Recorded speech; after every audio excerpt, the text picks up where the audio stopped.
Hello friends, welcome back to my channel. আমার চ্যানেলে আরেকটি নতুন ভিডিওতে তোমাদেরকে ওয়েলকাম জানাচ্ছি। তো আজকে তোমাদের সাথে আমি কিছু একটা রেসিপি শেয়ার করবো। তো দেখো, এই যে বাঁধাকপি, ফার্স্টে আমি এগুলি মানে একটা একটা করে বের করে নিয়েছি। তারপর আমি এগুলিকে বয়েল করলাম।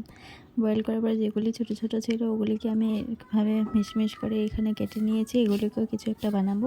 তারপর এদিকে আটার দিয়ে একটা পেস্ট বানানো, আর এদিকে মসুর ডালে, আর এদিকে আমি আলু ফ্রাই করে নিলাম।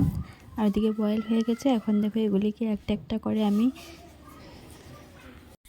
করে যে দেখো আমি অল্প অল্প ডাল নিয়ে এখানে আঠা আঠা টাইপের দিয়ে একটার উপরে একটা চাপা দিয়ে এরকম ভাজ করে নিলাম।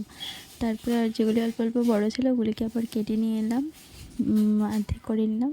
তারপরে যে তেল দিয়েছি কড়াইতে, গরম হয়ে যাওয়ার পরে যে আটার জন্য যেটা পেস্ট বানিয়েছিলাম ওই পেস্টটাতে আমি এখানে ফ্রাই করব এখন। তো দেখো ফ্রাই করার জন্য নিয়েছি। আর এদিকে আমি মশলা করে নিয়েছিলাম পেঁয়াজ, মরিচ আর টমেটো।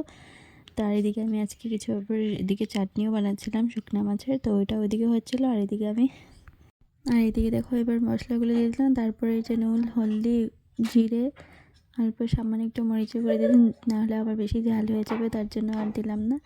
তো দেখো এগুলিকে এবার ভালো করে মিশিয়ে দিব। দেওয়ার পর তারপরে অল্প দেরি হওয়ার পর আবার আমি আলুগুলোকে এখানে অ্যাড করলাম।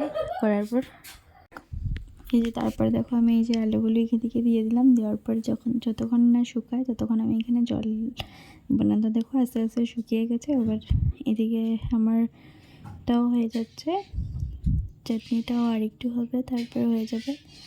আর তারপর আমি এই যে এদিকে দেখো এবার জল দিয়ে দিলাম। দেওয়ার পর যখন একটু উতলে যাওয়ার পর তারপর দিয়ে দেবো যেগুলি আমি বানিয়েছিলাম। তো দেখো প্রায় হয়ে গেছে। এবার এই যে এগুলি বাঁধাকপি পকোড়াগুলি এখানে দিয়ে দিলাম। দেওয়ার পর দেখো ভালো করে আর একটু উতলে যাওয়ার পর তারপর নামিয়ে দিব। তো আজকের জন্য দেখো এটাই সিম্পল মেনু। তো তোমাদের আশা করছি তোমাদের ব্লগটা ভালোই লাগবে। তা চলো এবার খেয়ে নিই।